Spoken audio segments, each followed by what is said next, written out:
పత్రికా విలేకరులకు అందరూ ప్రస్తుతం కూడా నా యొక్క నమస్కారాలు. స్వీకరించేయడం చెప్పడం ఏమనగా governor Rayashri SP Dheeraj కొలిమిల IPS గారి ఆదేశాల మేరకు రాయశ్రీ అడిషనల్ ఎస్పీ గారి ఆదేశాల మేరకు మనకు యాక్చువల్గా 24వ తారీఖు ఈ నెల మనకు sub registrar Madanapalle sub registrar Guruswamy గారు మనకు కంప్లైంట్ చేయడం జరిగింది. ఆ కంప్లైంట్ మేరకు కేసు నమోదు చేశాము.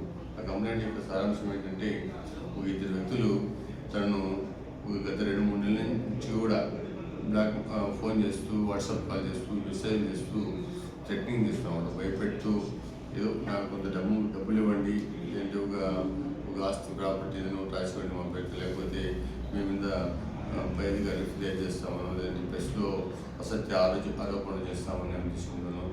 ఇలాంటి భయపెట్టి రాయి చేసుకోండి, మాకు వచ్చి కలిసండి, మాతో మాట్లాడి మాకు సెటిల్మెంట్ చేసుకోండి అని చెప్పి రోజు సతాయిస్తున్నారు. అలాగే వాళ్ళ బంధువులకు రిలేటివ్స్ కొందరికి కూడా మెసేజ్ పెడుతూ ఈ విధంగా సతాయిస్తున్నారని చెప్పి కంప్లైంట్ చేయడం జరిగింది. దాని మీద పైన ఆఫీసర్ల ఆదేశాల మేరకు కేసు నమోదు చేయడం జరిగింది. 24వ తారీఖున మనకు రాబడిన సమాచారం మేరకు వాళ్ళను అరెస్ట్ చేయడం జరిగింది. దీన్ని కూడా ఎవరైతే అతను దొరస్వామి అనే ఉంటాయి, ప్లస్ అలాగే కొనుక్కోదాని అమ్మాయి ఇద్దరిని కూడా అరెస్ట్ చేయడం జరిగింది. ఈ దొరస్వామి అనే వ్యక్తి ఇతను నకిలీ విలేకరి. గతంలో కొన్ని పత్రికల్లో విలేకరిగా పనిచేసినాడు. ఇతని యొక్క పద్ధతి నచ్చక వాళ్ళు తీసేయడం జరిగింది. ప్రస్తుతానికి ఏదో Pen4 అనేది ఒక యూట్యూబ్ ఛానల్ పెట్టుకునేసి దాంట్లో చేస్తున్నాడని తెలిసింది. అది కూడా పూర్తి క్లారిటీగా లేదు. అయితే ఇతను గతంలో కూడా ఇతని నేచర్ ఏంటంటే, ఎవరో అని బ్లాక్మెయిల్ చేయడము, బెదిరించడము, డబ్బులు తీసుకోవడము, డబ్బులు ఆపుకోవడం ఇది ఉంది. ఈ విధంగా నేచర్లో భాగంగా ఇతని మీద 2 కేసులు కూడా నమోదైనాయి. చిత్తూరు 1 టౌన్ పోలీస్ స్టేషన్లో ఒక కేసు నమోదైంది. అలాగే కూచిపూడి, కృష్ణా జిల్లా కూచిపూడి కూడా ఇదే విధంగా ఎక్స్ట్రాక్షన్, ఎవరో బెదిరింపులు, ప్రభుత్వ అధికారులను బెదిరించడము, వాళ్ళకి డబ్బులు తీసుకోవడం చేసే క్రమంలో 2 కేసులు నమోదయ్యి జరిగినాయి. ఇక రెండవ ముద్ద తీసుకుంటే ఈయన మైసూరు కోదండ రామయ్య. ఈయన వయసు 65 సంవత్సరాలు ఉన్నాయి. 2019లో ఈయన ఇదే మదనపల్లిలో సీనియర్ అసిస్టెంట్గా పనిచేస్తూ రిటైర్డ్ కావడం జరిగింది. ఈయన ఇక్కడైతే ఏవైతే ఈ ఆఫీసర్లో ఈ మన సబ్ రిజిస్టర్ ఆఫీసులో ప్రాపర్టీకి సంబంధించి కానీ జరిగే లావాదేవీల గురించి కానీ తెలుసుకోవడము, వాటి గురించి బ్యాడ్గా వేరే వాళ్ళకు సమాచారం ఇవ్వడము, వాళ్ళ నుంచి వాళ్ళు ఇంత అడుగుతున్నారు, ఇదే చేస్తున్నారని చెప్పి మీడియేషన్ చేసేట్టుగా యాడ్ చేయడము, ఒక అమౌంట్ సర్టన్ అమౌంట్ తీసుకునేసి అతను ఈ దొరస్వామి ప్లస్ ఈ కోదండరామయ్య పంచుకోవడము, ఈ విధమైనటువంటి ఈ విధంగా చేస్తున్నారు అనమాట. దీని కంప్లైంట్ మీద వాళ్ళని అరెస్ట్ చేయడం జరిగింది. ఈరోజు వాళ్ళ ఇంటిని కూడా అరెస్ట్ చేయడం జరిగింది.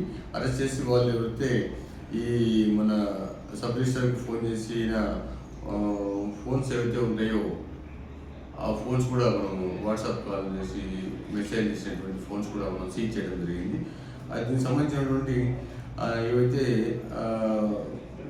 కంప్లైంట్ పోయినటువంటి మెసేజ్లు కానీ, లేదంటే ఆడియో క్లిప్పింగ్స్ కానీ, ఇవన్నీ కూడా ఈ పెన్ డ్రైవ్ ద్వారా స్వాధీనం చేసుకోవడం జరిగింది. ఫర్దర్గా ఇవన్నీ కూడా కోర్టు సబ్మిట్ చేస్తాము. ఈరోజు కోర్టు ముద్దాయిలు కూడా కోర్టు సబ్మిట్ చేస్తాము. అదేవిధంగా వీళ్ళు కోరకడు చేయడం అంటే పెద్ద మొత్తంలో డబ్బు డిమాండ్ చేయడం, దాదాపు 50 లక్షల రూపాయలు డబ్బులు డిమాండ్ చేయడం జరిగింది. ప్లస్ ఫ్లైట్ పెద్ద రిజిస్ట్రేషన్ చేయడం అని చెప్పి చెప్పడం జరిగింది. కాబట్టి ఇటువంటి పెద్ద మొత్తంలో డిమాండ్ చేశారు వీళ్ళ మీద కేసులు నమోదు చేసి ఫర్దర్గా కూడా ఏమన్నా కేసులు ఉన్నాయా వీళ్ళ మీద ఇటువంటి కేసులు అని చెప్పి కూడా మనం సర్చ్ చేస్తున్నాము. వాటి ఫర్దర్ ఇన్వెస్టిగేషన్ కూడా అది కూడా బయటపడే అవకాశాలు ఉంటాయి.